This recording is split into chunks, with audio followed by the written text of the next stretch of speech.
Là, je suis tombé sur une nouvelle concernant Poupette Kenza, a priori qui serait la plus grande influenceuse française sur Snapchat. Alors, je n'utilise pas Snapchat, je ne connais pas Poupette Kenza, mais j'ai voulu m'intéresser un petit peu au monde trépidant des influenceurs.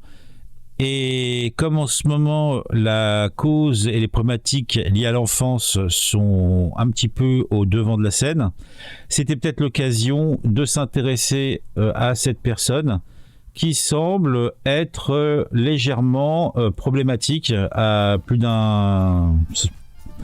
Alors on va voir un petit peu. Poupette Kenza, quand la surexposition des enfants d'influenceurs pose problème. Alors à quel niveau cela pose problème ? On sait que sur les réseaux sociaux, des enfants sont présents directement en frontal, alors que souvent les règles de ces fameux réseaux sociaux n'autorisent pas l'accès à ce support avant un certain âge. Je crois par exemple que sur YouTube, c'est 13 ans. D'autres, c'est même plus restrictif, il me semble. Mais bon, passons. En tout cas, l'influenceuse, suivie par 1 million de followers, est sous le coup d'une enquête pénale, donc du pénal, après des signalements de maltraitance envers ses enfants.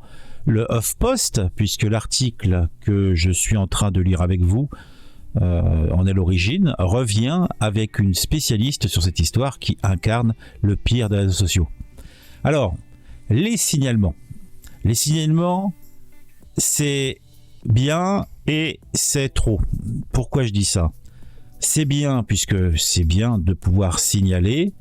Par contre, le problème, c'est que souvent les signalements c'est trop puisque c'est utilisé. Bon, je ne sais pas si c'est le cas dans cette situation présente, mais d'un point de vue général, c'est utilisé par des ennemis, des gens qui n'apprécient pas la personne qui crée le contenu.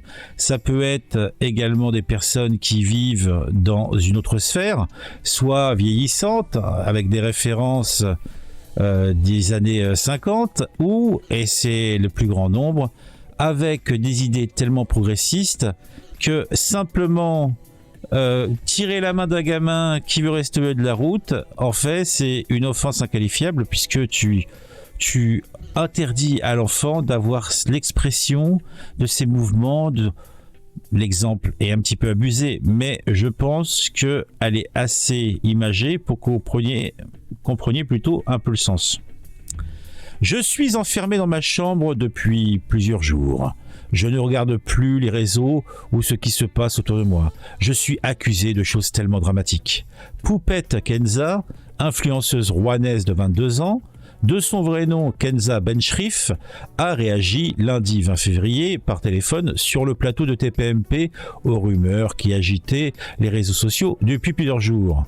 Donc déjà, je dirais que être invité, même ne serait-ce que par téléphone, sur le plateau de TPMP, c'est aggravant.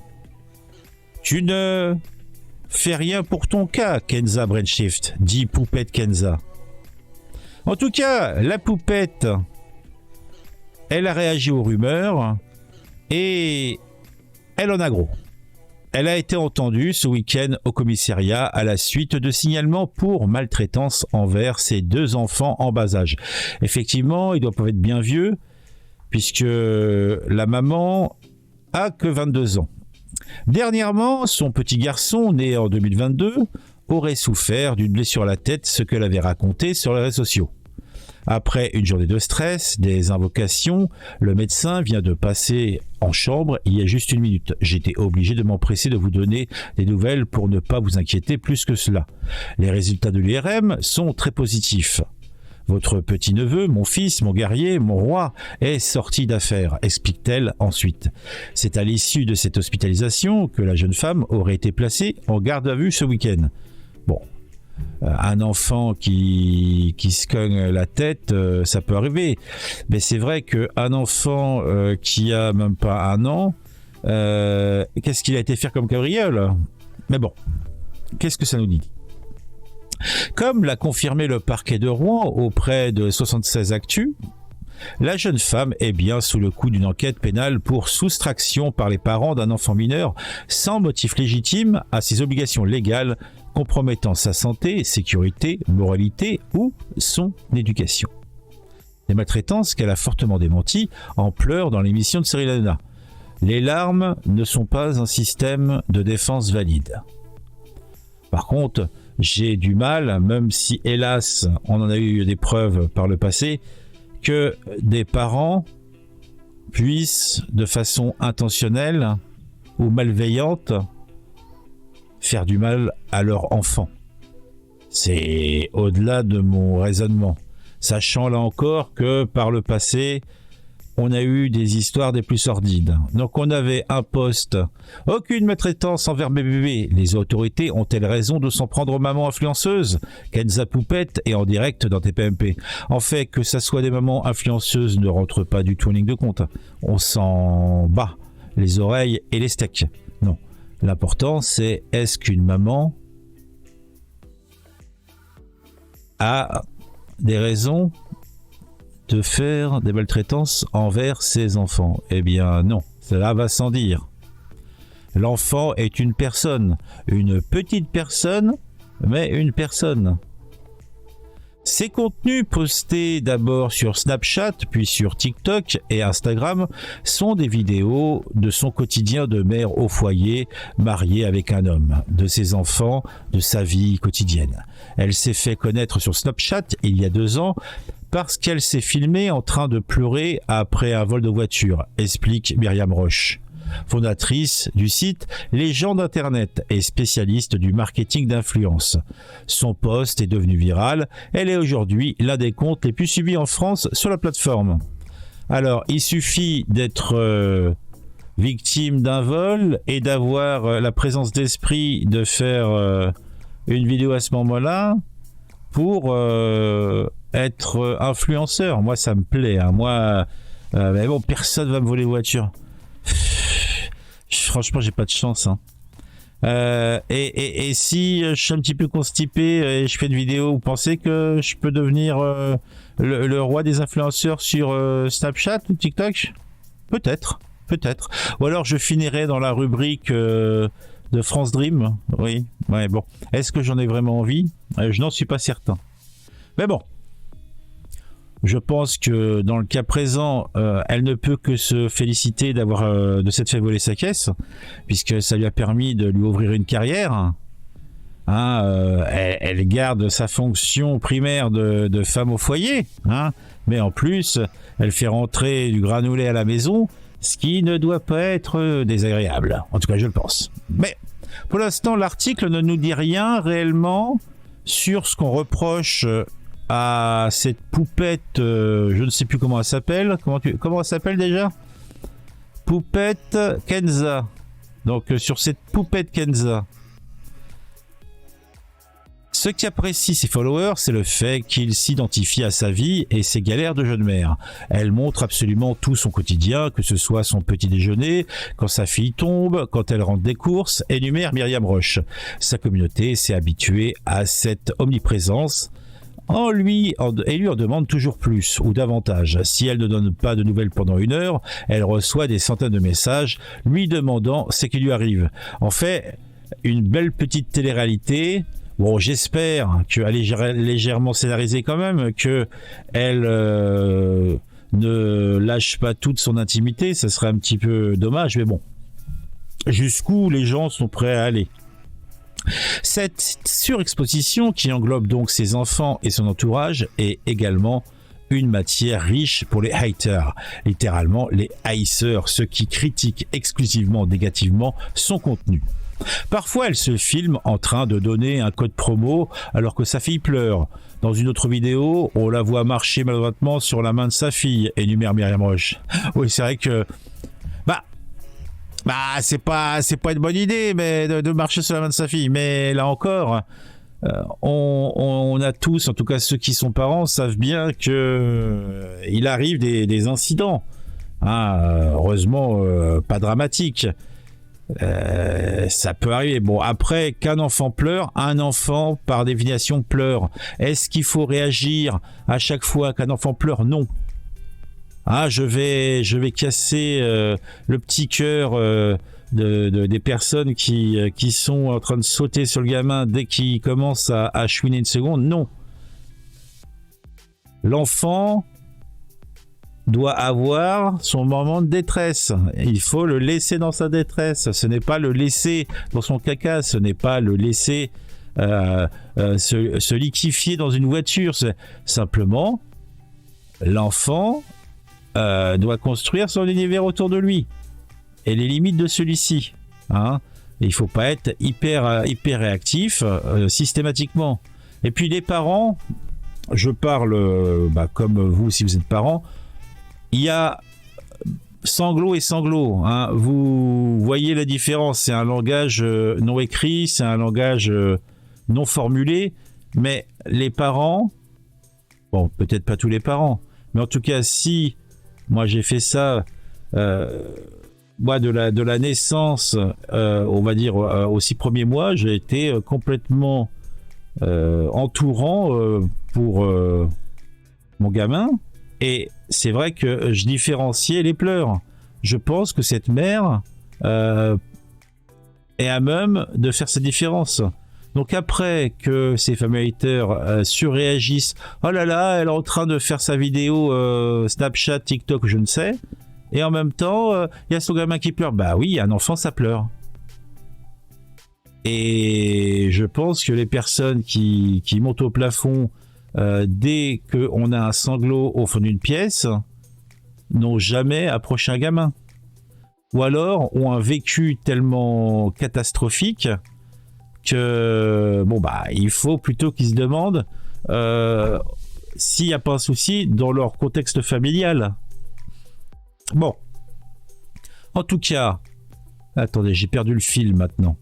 Selon une source judiciaire citée par 76 Actu, les signalements qui ont provoqué l'enquête pénale auraient été ainsi déposés par des gens qui la suivent. Cette histoire fait écho dans une certaine mesure à celle de Mavachou, une mère influenceuse suivie par plus de 143 000 personnes sur YouTube, qui s'était fait connaître en 2015 grâce à ses vidéos narrant le quotidien de sa famille entre courses, repas, mais aussi divorce et unboxing. Victime de harcèlement en ligne, elle avait fini par se suicider en décembre 2021. Alors, c'est dramatique ce qui est arrivé à cette Mavachou. Mais je doute que la seule chose qui soit rentrée en ligne de compte, c'est le harcèlement en ligne qu'elle avait pu subir. Moi, je ne peux pas envisager que ça soit uniquement ça. Je pense qu'il va y avoir des problèmes dans sa vie personnelle. Pour Myriam Roche, ce harcèlement qui cible les influenceurs est accentué par la proximité fantasmée que crée la publication de contenus habituellement réservés à une sphère privée. Un autre youtubeur, Mastu, raconte par exemple que des gens viennent sonner chez lui plusieurs fois par jour. La popularité sur les réseaux sociaux déborde dans la vie privée parce que les gens ont l'impression qu'ils sont proches d'eux, que ce sont leurs amis et qu'ils ne sont pas inaccessibles comme des stars ou de la télé, explique-t-elle.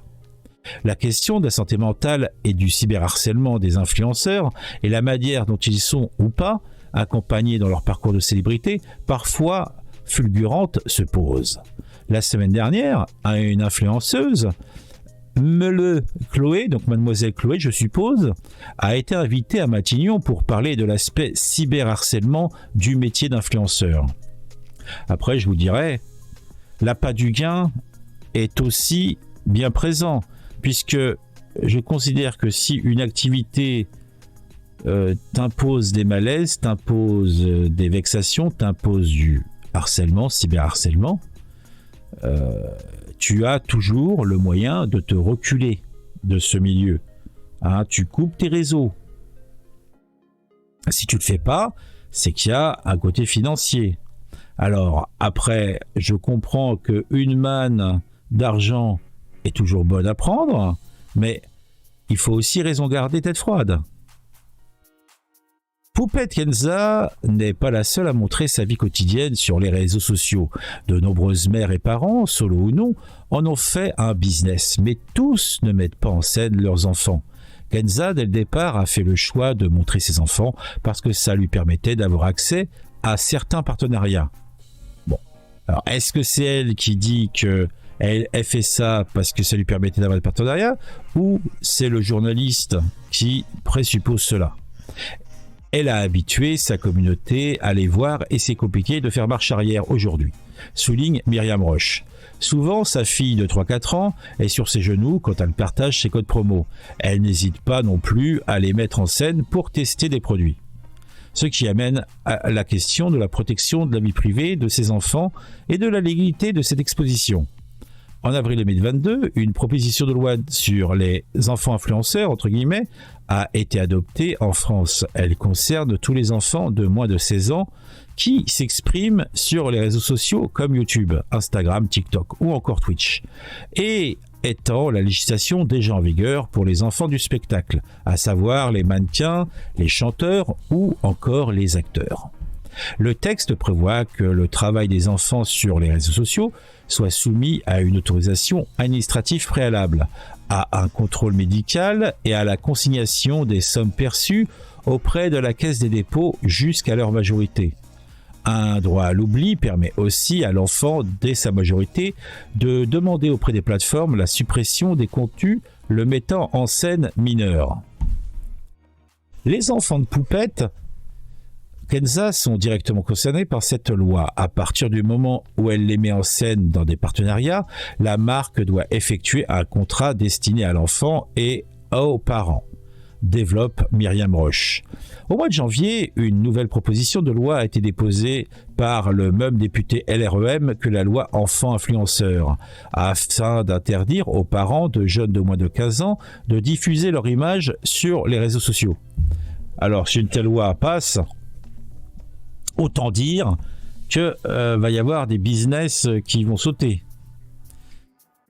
On estime en moyenne qu'un enfant apparaît sur 1300 photographies publiées en ligne avant l'âge de 13 ans, sur ses comptes propres, ceux de ses parents ou de ses proches, affirme le texte. La publication sur les comptes des parents de contenu relatif à leur enfant, en anglais dénommé sharing, contraction de sharing et parenting, constitue